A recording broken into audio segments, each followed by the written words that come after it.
जिस पर made in Japan लिखा हो वो दे दीजिए आप, तो आप उसको महत्व देते हैं, क्योंकि उन्होंने अपनी संस्कृति को विकसित किया। मुझे ध्यान है एक व्यक्ति ने छोटा सा कारोबार अपने घी का किया, उसका काम बढ़ा, बुढ़ापा आ गया तो अपने बच्चे से कहा कि एक बात ध्यान रखना बेटा, ये दूध का घी का जो है सफेद धंधा है, सफेद रहना, काला मत करना, क्योंकि विश्वास का काम है। और मैं वायदा करता हूं कि तेरे घर में रोटी की और तेरे मान की कभी कमी नहीं रहेगी, नहीं तो ये काम धंधा छोड़ देना। उत्तर प्रदेश के एक शहर की बात बता रहा हूं, क्योंकि कंपनी उनकी अभी भी चलती होगी, तो उनका विज्ञापन नहीं करना चाहता नाम बोलकर। बेटे ने आगे काम संभाला तो लाइन में लगकर उनका घी बिकता था, और खरीदने वाले लोग खरीद रहे थे। तो कुछ लोगों ने कहा कि साहब हमें आपका जो है घी तो लेना है, लेकिन पूरा डिब्बा नहीं लेना। किसी ने 2 लाइनें लगी हुई थी, एक लाइन वो जो बड़े बड़े कनस्तर ले रहे थे, पैक ले रहे थे, कुछ वे थे जिन्होंने किलो 2 किलो ऐसे लेना था। तो मालिक आया, उसने कहा कि भाई लाइन लगी हुई है, अंदर से डिब्बे लेकर आओ, पैक इधर वालों को देते जाओ और पैसे लेते जाओ, और जिनको 1-1 किलो 2-2 किलो देना है तो खुला हुआ बर्तन कोई कनस्तर होगा वो ले आओ। जैसे लेने के लिए गए तो फटाफट नौकर गया और जैसे कनस्तर था लेके आ गया, उसमें मरा हुआ चूहा था। मालिक ने देखा, नौकर ने इशारा किया कि मैं पीछे जाके चूहा फेंक कर आ जाऊं क्या? इन लोगों ने तो अभी देखा भी नहीं। मालिक ने याद किया कि मेरे पिता ने कहा था ये सफेद धंधा है, सफेद ही रखना, काला मत करना। छोटा मोटा नुकसान सह लेना, विश्वास मत टूटने देना। उसने नौकर से कहा कि डिब्बा लेकर आओ कनस्तर और नाली में फेंको मेरे सामने अभी यहीं। मेरी दुकान से ऐसा कभी नहीं होगा कि चूहा निकाल कर पीछे फेंक दो और वही घी उठा करके दूसरों को देना शुरू कर दो। मेरे बाप दादों ने विश्वास कमाया है, घाटा होता है होने दो, सारा सबके सामने घी फेंका वहीं। और जो चौकीदार अंदर देख रेख करता था उसकी नौकरी उसी समय खत्म कर दी कि जाओ यहां से, तुम्हारा फर्ज क्या है, तुम वहां थे, तुमने इसको ठीक से ढका क्यों नहीं था? उसके बाद नया कनस्तर खुलवा कर उसमें से उसने जो लाइन में लगे हुए थे लोग उनको देना शुरू किया। अब इतनी सी घटना का प्रभाव देखिए कि वो बात चलते चलते दुनिया भर में फैली। और जब हम वहां उस शहर में थे तो उन लोगों ने कहा कि जी हम लोग जो घी प्रयोग करते हैं गऊ का घी है और उनके यहां से लाते हैं, और वो उनके यहां ईमानदारी की कस्में खाई जाती हैं, क्योंकि ये घटनाएं उनके यहां हुई। कि हमारे पुराने लोग बताते हैं कि किस तरह से उन लोगों ने अब तक इन चीजों का ध्यान रखा। तो मैंने कहा घी आसानी से मिल जाता है उनका? बोले नहीं, बुक करना पड़ता है, आसानी से नहीं मिलता। वो ज्यादा बेचने के चक्कर में ही नहीं है। तो क्या समझ में आया कि आप अपनी संस्कृति के अनुसार अपनी ईमानदारी को अगर निभा रहे हैं, आपका परिचय होने में देर लग सकती है, लेकिन वो परिचय दिलों में बसता है, और वो परिचय आपको इतना आगे ले जाता है कि आपकी पीढ़ियां तक तर जाती हैं अगर आप ठीक चल रहे हैं तो। इसलिए मैं आप सबसे ये निवेदन करूंगा, अपनी संस्कृति, अपनी सभ्यता, अपने संस्कार, अपनी परंपराएं अपने घरों में उन्हें जिंदा कीजिए। उसके लिए ट्यूटर मत रखिए कि आपका बच्चा कॉन्वेंट या किसी बहुत माने हुए स्कूल में पढ़ कर आ गया, बढ़िया इंग्लिश बोलता है, मैनर्स भी दिखाता है, तो वो शिष्टाचार देखकर आप, क्योंकि बहुत लोग तो यही समझते हैं हमारा बच्चा अच्छी इंग्लिश बोलता है और मैनर्स भी दिखाई देते हैं, शिष्टाचार भी है, लेकिन घर में भी ट्यूटर आपने लगा रखा है। कैसे उठना बैठना है, कैसा व्यवहार करना है, कैसे बड़ों का ध्यान रखना है, कैसे ईमानदार रहना है, कैसे अपने घर में लड़का है तो अपने बहन बेटियों की कैसे इज्जत करे, माँ बाप की कैसे इज्जत करे, पड़ोसियों के साथ कैसे व्यवहार करे, लेन देन में कैसे होना चाहिए, ये जिम्मेदारी ट्यूटर की तो है नहीं।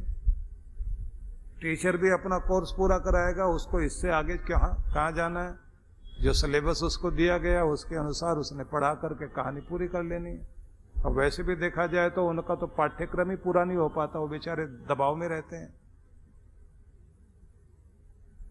तो आपसे आपके बच्चे छिन गए हैं और समाज में जो कुछ आज दिखाई देता है वो क्यों है?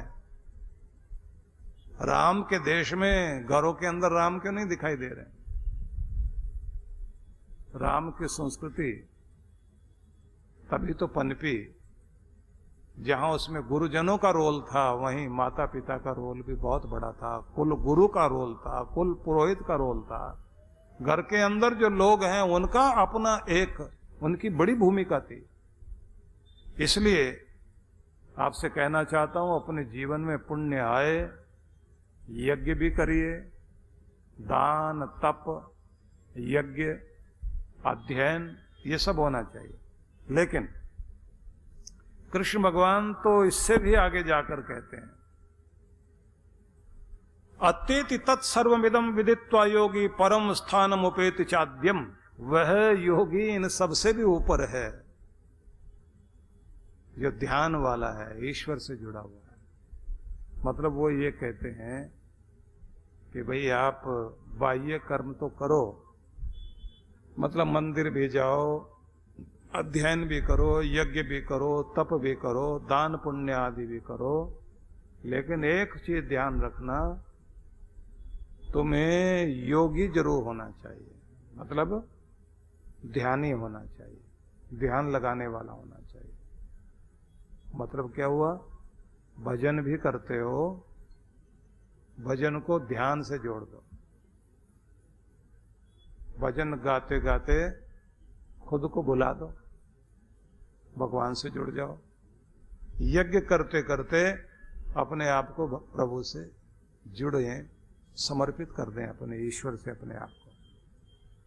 आपका अध्ययन आपको ईश्वर से जोड़ दे, और आपका दान भी,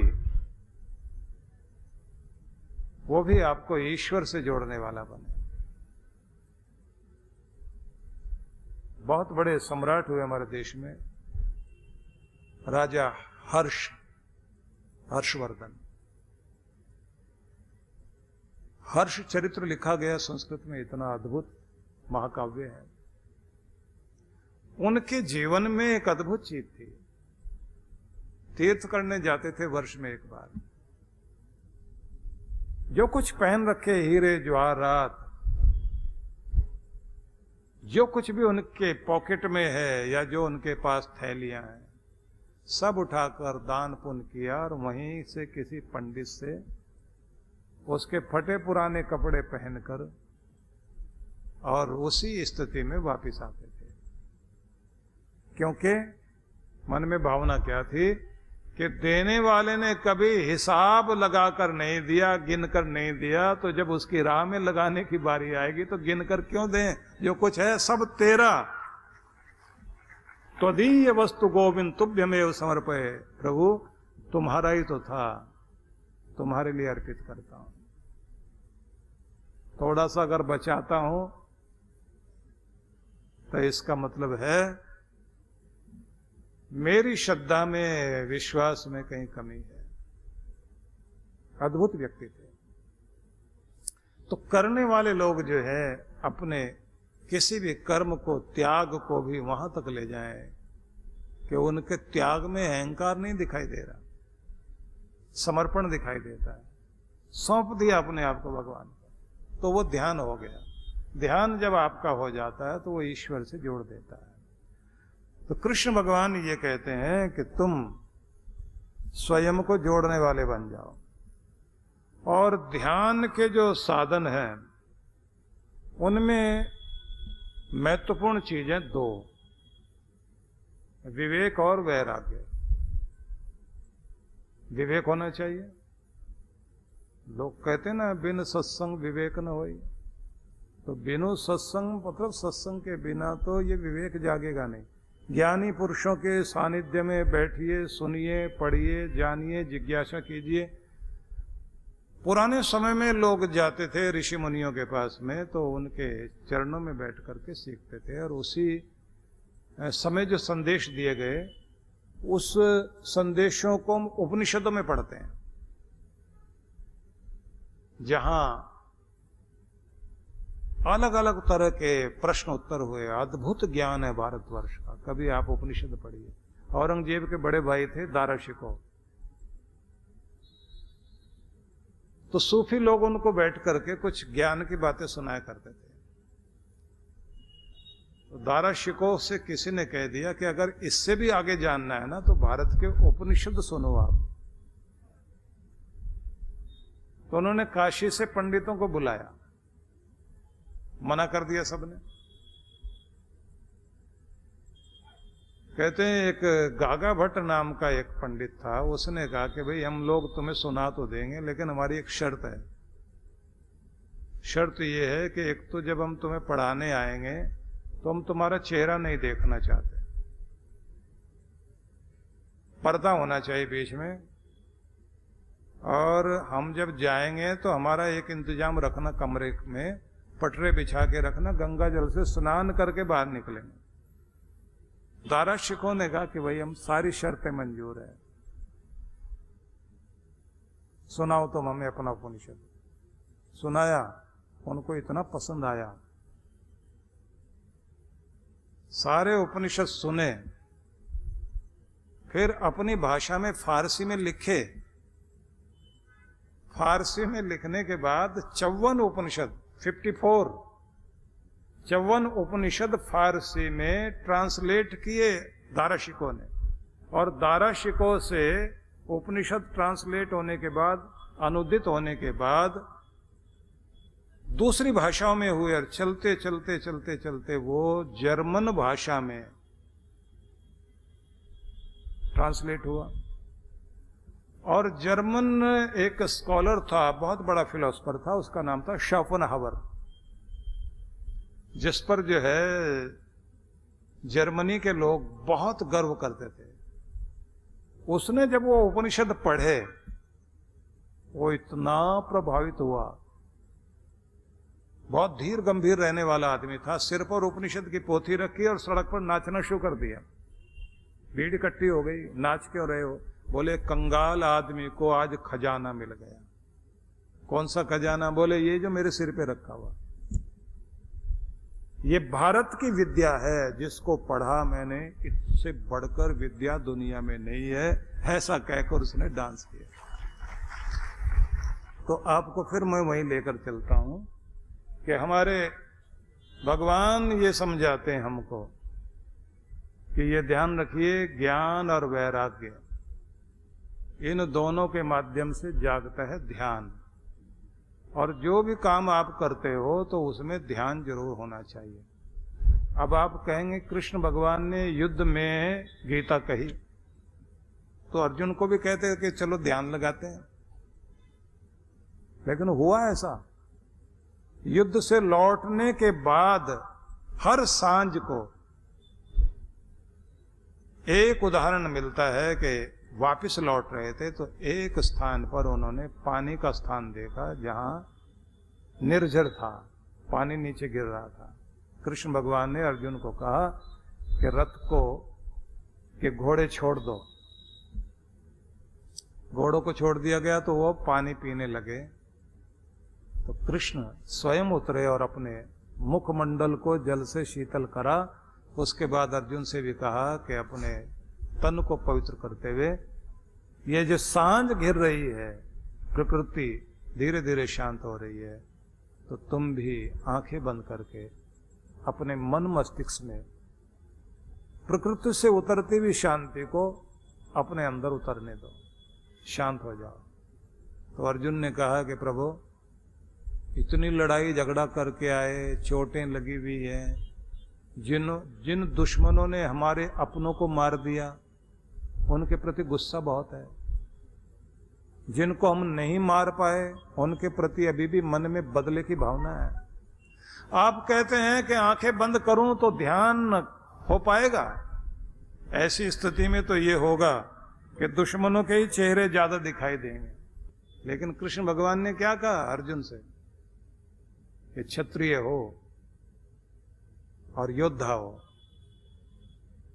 अन्याय का मुकाबला करने के लिए, अधर्म का मुकाबला करने के लिए तो तुम्हें लड़ना ही होगा, ये तो कर्तव्य है। लेकिन और आंतरिक शक्ति पाने के लिए हर दिन हर एक को अपने भीतर जाना चाहिए, अपनी शांति में उतरना चाहिए। क्योंकि युद्ध करना कर्तव्य हो सकता है, और उससे भी बड़ा कर्तव्य है तुम्हारे अंदर की शांति जागृत हो। तुम अपने मौन में उतरो, अपने आनंद में उतरो, अपने प्रेम में उतरो, अपने स्वरूप में आओ, अपने आपे में आओ। और ये ध्यान के द्वारा ही हो सकता है। इसलिए ये याद रखिए कि जब आदमी के जीवन में ध्यान आता है तो अद्भुत कार्य करता है। एक बहुत अच्छे चिंतक हुए हैं और बहुत बड़े लेखक हुए हैं प्राचीन भारत के, बुद्ध घोष। उन्होंने जो कहा है वो बहुत अद्भुत है। उन्होंने कहा है कि ये ध्यान तुम्हारे हृदय में प्रेम का संचार करता है और शांति को प्रकट करता है।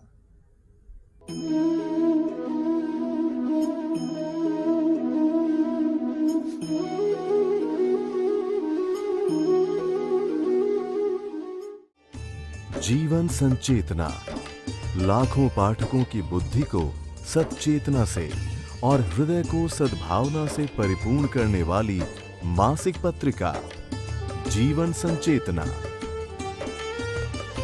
ये देववाणी है परम पूज्य श्री सुधांशु जी महाराज के उपदेशों को पढ़ने एकमात्र समान उपयोगी मासिक पत्रिका जीवन संचेतना।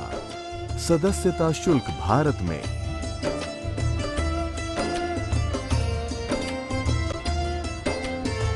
सदस्यता शुल्क विदेश में।